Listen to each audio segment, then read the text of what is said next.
شہر کی چوری کا گاؤں کا پہناوا۔ یامنی جو کہ شہر میں پلی بڑھی تھی اور وہ اپنی زندگی اپنی مرضی سے گزارتی تھی۔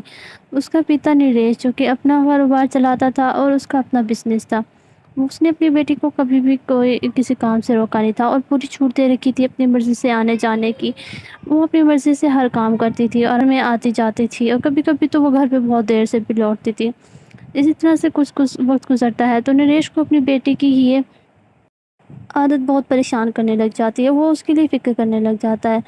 ایک دن جب یامنی رات کو تیز سے اپنے دوستوں سے مل کر اور کلب سے ہو کر گھر واپس آتی ہے تو اس کا پتا نریش اس سے پوچھتا ہے، یامنی کہاں تھی تو اتنی دیر سے کیوں آئی ہے گھر پہ؟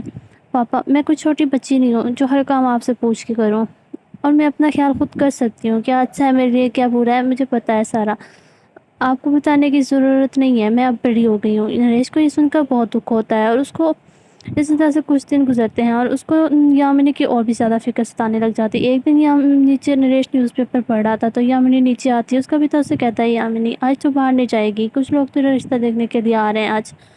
یامنی یہ سن کر بہت غصہ کرنے لگ جاتی ہے اور کہتی ہے، آپ ہوتے کون ہیں میرا رشتہ کروانے والے، اور میری مرضی کے بغیر میں نہیں کروں گی شادی۔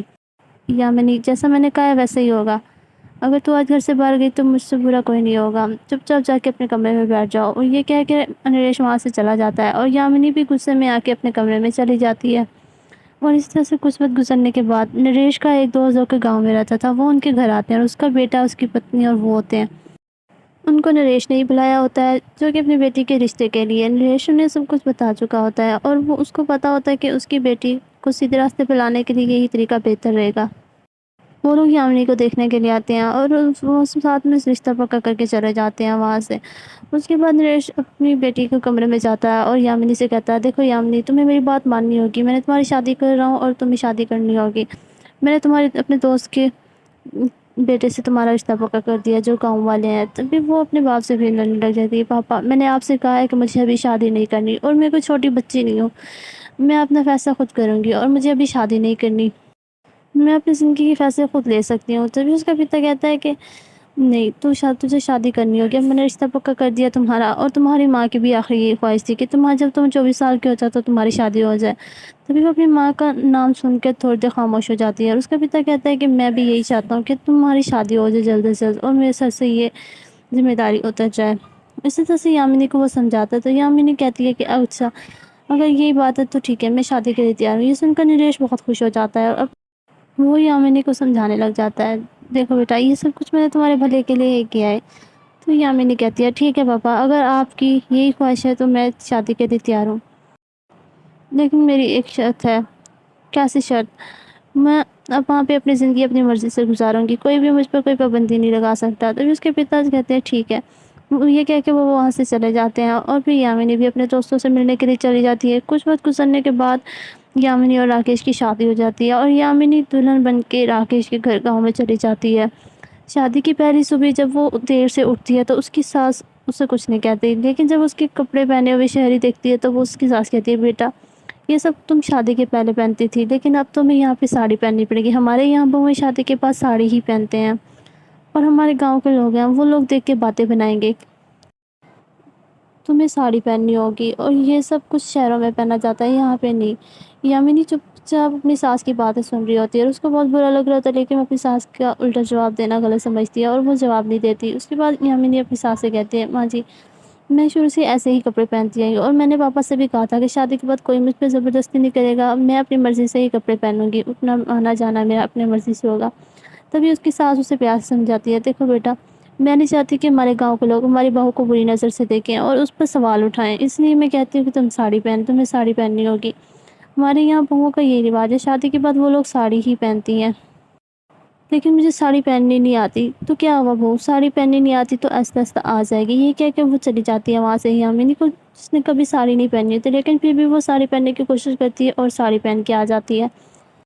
اس کو بہت برا فیل ہو رہا تھا، اس نے پہلی دفعہ ساڑی پہنی ہوتی ہے اور اس کو ٹھیک سے چلنا بھی نہیں آ رہا ہوتا۔ اس لیے کچھ وقت گزرتے ہیں اور یامنی اپنے پتا کو فون کرتی ہے اور کہتی ہے، پتا جی، یہ کہاں پہ آپ نے مجھے پھنسا دیا ہے، یہ لوگ اپنی مرضی سے میری زندگی گزارنا چاہتے ہیں، مجھے اپنی زندگی اپنی مرضی سے گزارنی ہے، جیسا میں پہنوں، اٹھوں، بیٹھوں، جو بھی کروں بھی میری مرضی ہوگی۔ لیکن اس کا پتا کہتا ہے، میں اب کچھ نہیں کر سکتا بیٹا، وہی تمہارا گھر ہے، تم اپنے گھر کو دیکھو، میرے پاس تمہارے سوالوں کا کوئی جواب نہیں، یہ کہہ کے وہ فون رکھ دیتا ہے اور یامنی کو بھی بہت برا لگتا ہے۔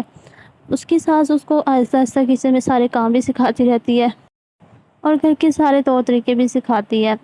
یامنی بھی اس کے ساتھ چپ کر کے لگی رہتی ہے، لیکن کچھ وقت گزرنے کے بعد یامنی تنگ آ جاتی ہے اور اپنی ساس کے ہر کام سکھانے پر وہ تنگ ہو جاتی ہے اور اس کی ساس اسے ہر وقت ہی سمجھاتی رہتی ہوتی ہے، لیکن اس نے سوچا کہ اب وہ اور نہیں سہے گی اور وہ یہ گھر چھوڑ کر چلی جائے گی۔ تبھی وہ اپنے پتی سے بات کرتی ہے، تم لوگوں نے مجھے اپنا غلام بنا کے رکھ دیا ہے، یہ نہ کرو وہ نہ کرو، یہ پہنو وہ پہنو، میں کیا کیا کروں؟ میں اپنی مرضی سے اپنی زندگی نہیں گزار سکتی۔ تم لوگ مجھے یہاں پہ اس لیے لے کے آئے تھے، تم اچھے خاصے پڑھے لکھے ہو اور یہاں پہ اپنی زندگی گزار رہے ہو، چلو یہاں سے ہم لوگ شہر چل کے رہیں گے اور وہیں پہ تمہاری اچھی سی جاب ہو جائے گی، وہاں زندگی گزاریں گے۔ تبھی راکیش کہتا ہے کہ تمہیں جانا ہے تو تم چلی جاؤ، لیکن میں اپنا گاؤں چھوڑ کر نہیں جاؤں گا، کیونکہ میں اپنے ماتا پتا سے بہت پیار کرتا ہوں اور اپنے پریوار کے ساتھ ہی زندگی گزارنا چاہتا ہوں۔ اگر تم ہمارے ریتی رواج میں نہیں رہ سکتی، تمہیں جانا ہے تو تم جا سکتی ہو۔ راکیش اپنی بیوی کو سمجھا رہا ہوتا ہے، لیکن وہ کہہ رہا تھا تم سوچو، اگر تم میری ماں کو اپنی ماں کی جگہ پہ رکھ کے سوچو گی تو تمہیں احساس ہوگا کہ وہ غلط نہیں کہتی۔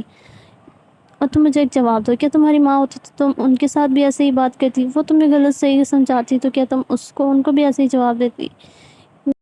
ہاں لیکن مجھ سے نہیں ہوتا، لیکن یہ کیا؟ پھر راکیش اس کو سمجھانے لگ جاتا ہے۔ راکیش کی باتیں سن کر ہی یامنی خاموش ہو جاتی ہے اور سوچ میں پڑ جاتی ہے۔ اس کو راکیش کا اس طرح سے سمجھانا بہت اچھا لگ رہا ہوتا ہے اور یامنی اپنے پتی کی باتوں کو سمجھ رہی ہوتی ہے۔ راکیش اسے بہت ہی پیار سے سمجھا رہا ہوتا ہے، دیکھو یامنی، تم اگر میری ماں کو اپنی ماں کی جگہ رکھ کر دیکھو گی اور ان کی ہر بات مانو گی تو تمہیں برا نہیں لگے گا، بلکہ ان کی باتیں تمہیں اچھی لگیں گی اور وہ تمہارے بھلے کے لیے کہتی ہیں جو بھی کہتی ہیں۔ شہر کے ریت رواج اور ہوتے ہیں اور گاؤں کے اور ہوتے ہیں۔ اگر تم یہاں پہ شادی کر کے آ گئی ہو تو تمہیں یہاں پہ ویسے ہی رہنا ہوگا جیسے گاؤں کے لوگ رہتے ہیں۔ جی راکیش جی، آپ ٹھیک کہہ رہے ہیں، میں ہی بس اپنی مرضی شروع سے چلاتے ہیں، اس لیے مجھے اپنا احساس نہیں ہوا کبھی۔